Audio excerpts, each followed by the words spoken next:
For over 3,000 years, one civilization thrived along a single river running through the middle of a desert. But that same river that gave them life could also destroy them in a single bad year. Famine, disease, and drought threatened to collapse ancient Egypt more than once, yet somehow, this civilization endured longer than almost any other in human history. Today, we're exploring how the ancient Egyptians survived famine, plague, and the unpredictable wrath of the Nile. Welcome back to How They Survived. Ancient Egypt's entire existence depended on one thing: the annual flooding of the Nile River. Every year, between June and September, the Nile would overflow its banks, depositing rich black silt across the farmland along its shores. This flood cycle was so central to Egyptian life that the Egyptians organized their entire calendar around it, dividing the year into 3 seasons: Akhet, the flooding season; Peret, the growing season; and Shemu, the harvest season.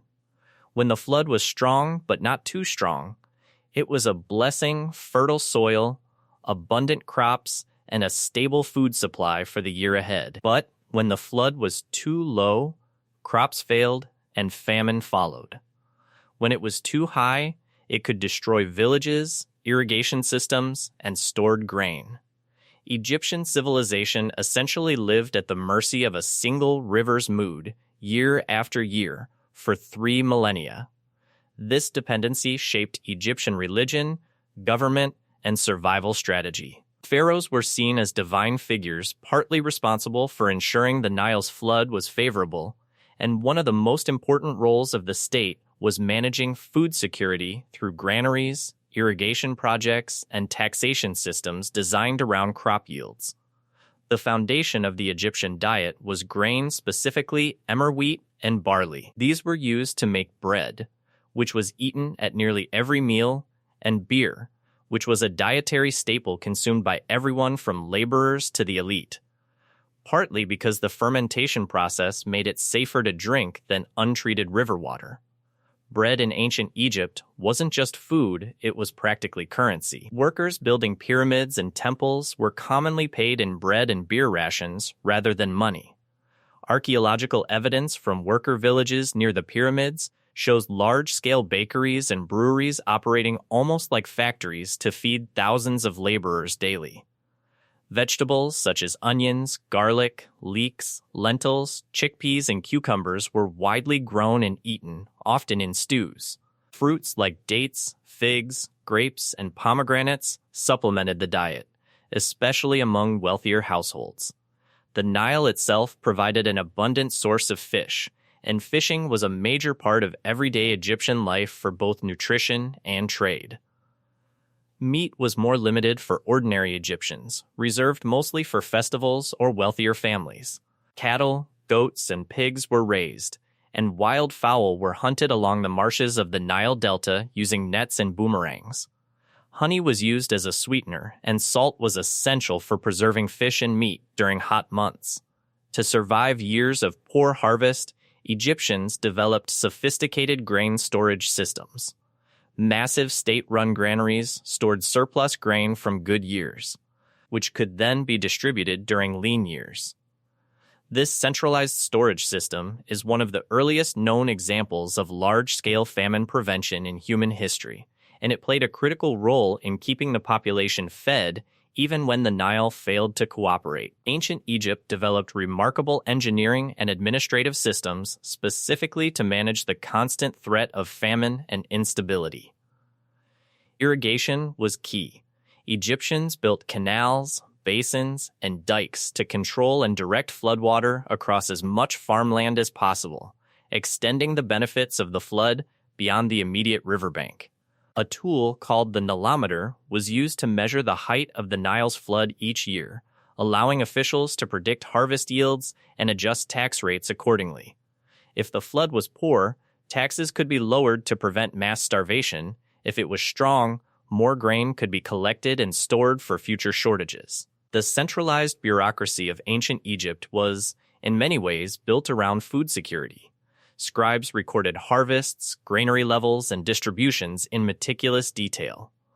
This administrative sophistication meant that even during a bad flood year, the state often had reserves to draw from a buffer that many neighboring civilizations without such organized systems did not have. Trade was another crucial survival tool. Egypt traded grain, gold, papyrus, and linen with neighboring regions like Nubia, the Levant, and later Greece and Rome, in exchange for timber, resources, and, in hard times, additional food supplies. Historical records, including inscriptions from famine periods such as the 7 Years' famine described in some ancient texts, show Egyptian rulers actively seeking to secure grain from other territories during crisis periods. Egyptians also practiced crop rotation and diversified their agriculture, growing multiple crop types so that a failure in one wouldn't mean total disaster. Communities near the Nile Delta also relied on fishing and marshland resources as a backup food source when grain harvests were weak. Despite their advanced agricultural systems, ancient Egyptians faced significant disease burdens, many directly linked to their environment and river-dependent lifestyle. Waterborne diseases were extremely common due to constant contact with the Nile for drinking, bathing, farming, and fishing. Schistosomiasis, a parasitic disease caused by flatworms living in freshwater snails, was widespread. Evidence of the disease has even been found in Egyptian mummies through preserved parasite eggs. This illness caused chronic fatigue, abdominal pain, and long-term organ damage, and it remained a major health issue in the Nile region for thousands of years. Malaria was another persistent threat, spread by mosquitoes breeding in the stagnant water left behind after the annual flood receded.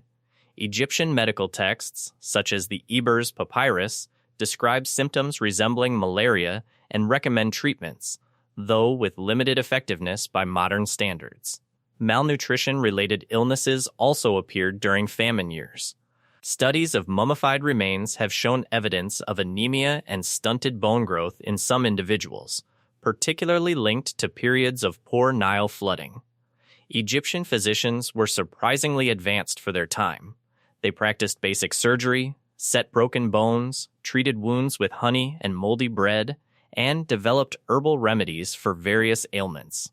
Dentistry, though painful by modern standards, existed to deal with the wear caused by sand and grit commonly found in Egyptian bread from the milling process. Plagues and epidemics, when they did strike, sometimes linked to trade contact with other regions, could devastate communities quickly, especially in densely populated cities where sanitation was inconsistent despite Egypt's relatively advanced infrastructure for its time.